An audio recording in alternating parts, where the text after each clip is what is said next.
সভাপতি সাহেব বাড়িতে আছেন? কে? হ্যাঁ আছি। একটু বাইরে আসেন। আরে মুকুল মিয়া যে, কি খবর? চলেন বাসায় আছেন। না না, বাসায় যাবো না, আমার কাজ আছে, তো আমি মসজিদের টাকাটা দিতে আসলাম। মসজিদের টাকাটা নেন।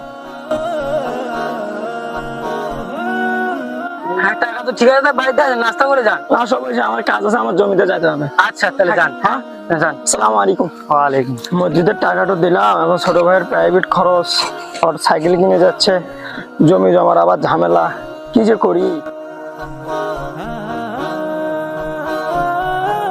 ভাইয়া ভাইয়া একটা লোক আছে। ও কে দিনি? তাকে আমি চিনি না, তাহলে বাড়ি যেতে তোমাকে ডাকতেছে। আচ্ছা, চল যাই দেখি কে।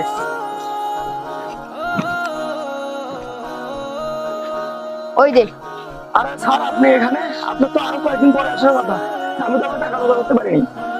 আরে মুকুল সাহেব, আপনি শুধু অস্থির হচ্ছেন। আমি তো